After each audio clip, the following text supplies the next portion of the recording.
Sa usaping legal natin ngayong araw, nagkabanggaan ang mga barko ng Philippine Coast Guard o PCG at Chinese Coast Guard o CCG malapit sa Escoda Shoal sa West Philippine Sea nitong Lunes, August 19. Sa isang press briefing, sinabi ni Rear Admiral Roy Vincent Trinidad na ang illegal, coercive, aggressive at deceptive na mga aksyon ng People's Liberation Army Navy ng China, CCG at ng kanilang mga maritime militia vessels ang dahilan ng kaguluhan sa West Philippine Sea. Sinabi naman ng tagapagsalita ng CCG na ang mga barko ng PCG ang illegal di umanong pumasok sa lugar ng walang permiso mula sa China. Ang Escoda Shoal ay nasa layong 75 nautical miles o 141 kilometers mula sa Palawan at nasa 200 nautical mile exclusive economic zone o EEZ ng bansa. 2016 pa nang maglabas ng desisyon ng Permanent Court of Arbitration sa The Hague, Netherlands na pabor sa Pilipinas at sinabing walang legal na basihan ang 9-dash line ng China magiging reclamation at iba pang aktibidad na ginagawa nito sa kagatang sakop ng Pilipinas. Kaugnay ng usaping yan, makakausap natin ang eksperto sa usaping hinggil sa West Philippine Sea, retired Supreme Court Senior Associate Justice Antonio Carpio. Magandang araw, Justice Carpio. Welcome po sa usaping legal. Kayo ay napapakinggan sa Radyo Pilipinas at napapanood din sa PTV. Magandang araw sa mga taga-kinig at viewers natin. Sir, unahin na po natin, no? Ano po yung reaksyon ho ninyo sa panibagong insidente ng banggaan ng mga barko ng Pilipinas at China at dito ho sa narrative ng China na ang Pilipinas daw ho ang may kasalanan sa panibagong insidenteng ito sa Escoda Shoal? Well, unang-una, very serious ito, no? Napaka-seryoso ito because it's the most serious incident so far. At saka second, yung yung hindi tayo ang bumangga sa kanila, klaro, very intentional yung pagbangga nila sa atin kasi binalikan nila eh. Tinamaan nila yung isang barko natin, Coast Guard vessel, tapos lumipat sa kabila, binangga ulit sa kabila. Third, merong mga journalists, foreign journalists on board and lalabas yung storya nila. So, I'm confident na lalabas yun, no? Na this was intentional on the part of China. So, ang question ngayon, anong reaction natin? Hindi na pwede protest na lang ito, no? Hindi pwede note verbal na lang ito. We have to go to an arbitral tribunal already. Kasi yung Coast Guard, civilian yan, no? That's a civilian agency. Under UNCLOS, pag military activity, walang jurisdiction ng UNCLOS Tribunal. Kaya yung Ayungin Shoal, under din na 2016 Arbitral Award, sabi ng tribunal, wala kaming jurisdiction. Hiningi natin sa tribunal, i-censure yung China for dangerous maneuvers sa Ayungin Shoal. So sabi ng tribunal, it's a military activity, it's outside our jurisdiction dahil yung China nag-opt out on military activity, no? I think that was 20 something, 2026 maybe, 2006. But nag-opt out sila, so walang jurisdiction na tribunal. Ito ngayon, civilian agency ito ang binangga nila. Coast Guard is a civilian agency. So pwede tayong pumunta sa arbitral tribunal at ablay ng China to demand damages and to declare again, that for the tribunal to declare again na exclusive economic zone yan where they struck kung saan nila binangga yung ating Coast Guard, that is an exclusive economic zone. Sa exclusive economic zone, may freedom of navigation. Kahit na anong bansa, pwedeng dumaan dyan, hindi pwede hintuin. That is part of the areas in the sea that there is freedom of navigation and overflight. Itong ginawa ng China, this also sends a message to other countries like the US, Japan, na pwedeng gawin rin sa kanila. Of course, hindi gagawin ng China yon kasi malalakas ang mga warships ng mga bansa na ito. So, tayong binubuli ngayon. Eh anong reaction natin? Ilang beses na tayo nag-file ng note verbal, importante yan kasi dahil if you don't file a note verbal, that means you agree, you acquiesce. So just to prevent any implied consent, we always file a note verbal of protest, no? Pero ngayon, dalayin na natin sila sa UNCLOS Tribunal. Isama na natin yung extended continental shelf claim dahil we filed our extended continental shelf claim sa western side ng Palawan, uh, and then China opposed it. Because China opposed it, walang mangyari under the rules of the UN Commission on the Limits of the Continental Shelf. Pag may opposition, the UN Commission cannot do anything. They will just freeze. They will wait for you to negotiate or to file an arbitration case. Let's file an arbitration case. Walang mangyari sa negotiation dahil ang China sasabihin nila, under the 10-dash line, amin yan. Ganyan lang sagot nila eh. So we have to bring it to arbitration now. Otherwise, this will remain outstanding. So dalawa dapat. We bring to an UNCLOS tribunal yung ginawa nila sa atin dito sa Skoda Shoal.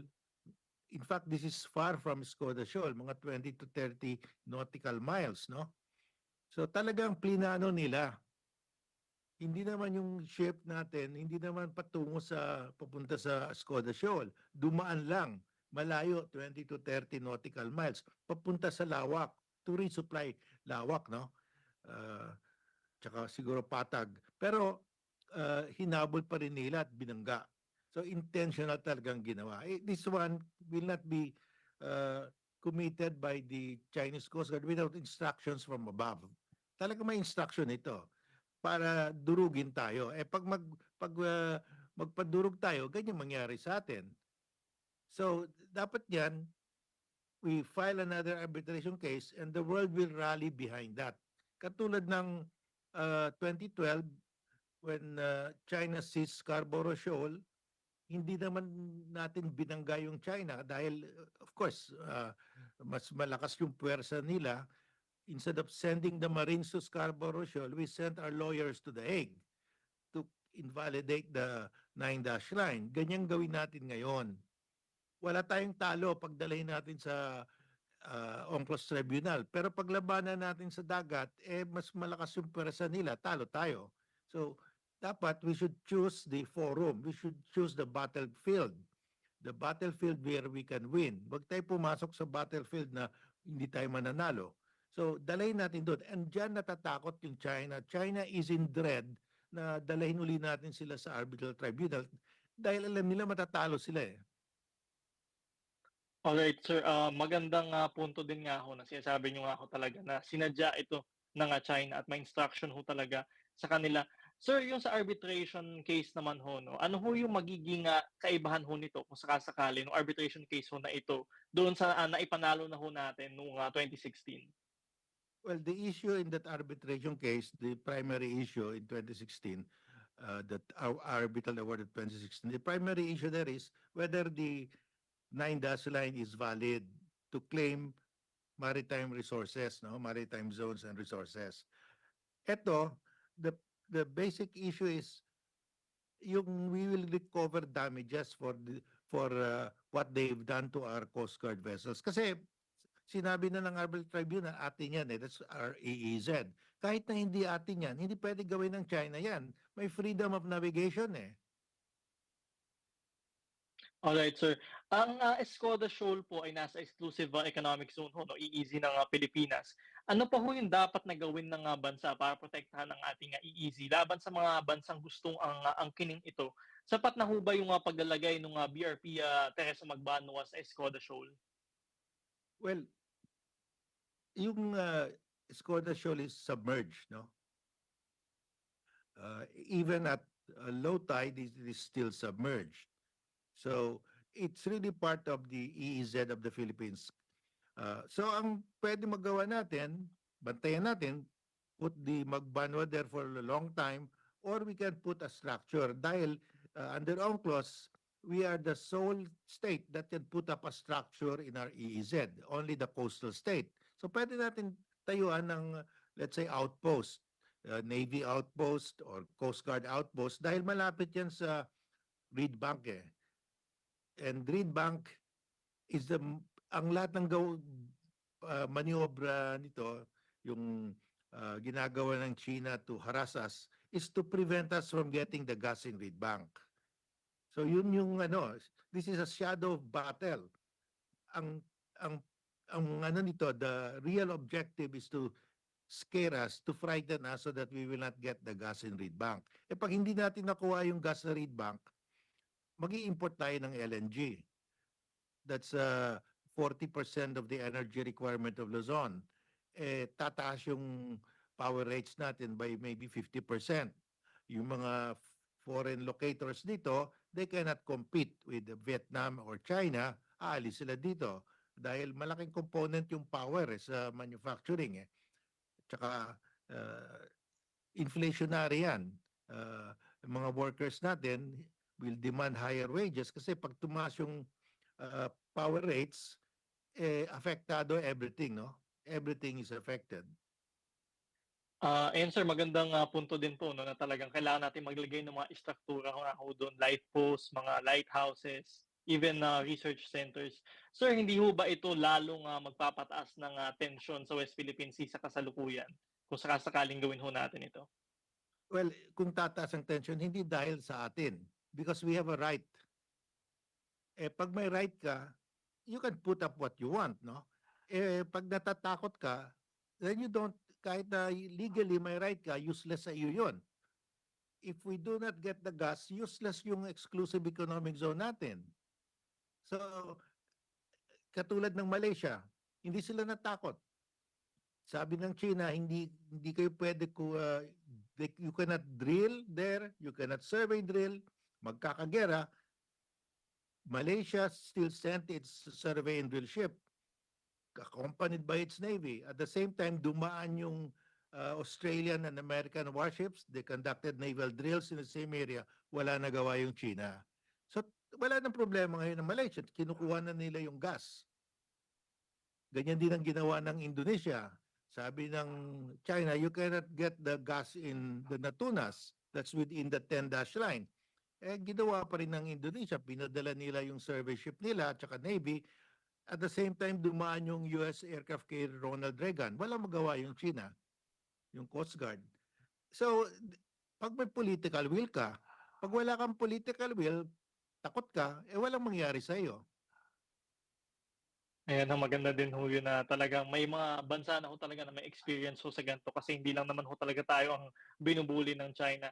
Justice Scorpio, sinabi ho ni retired Admiral Alexander Lopez, ang tagapagsalita ng National Maritime Council, na balak ho ng Pilipinas na maghain ng panibagong kaso laban sa China bukod pa dun sa mga diplomatic protests. So tama po ba yung tatakaking direksyon ito ng ating gobyerno? Yes, I'm recommending that we bring another case on those 2 points, yung nangyari sa Skoda Shoal at saka yung extended continental shelf. Alright, sir. May mga nagsasabi naman ho no, na matatagalan daw ho bago maresolba ang problemang ito na natin sa China. So parang long term daw ho talaga ang problemang ito. Ano po ba dapat yung pang matagalang strategiya ho na gagawin ng Pilipinas para matigil na itong agresyon ito ng China? Well,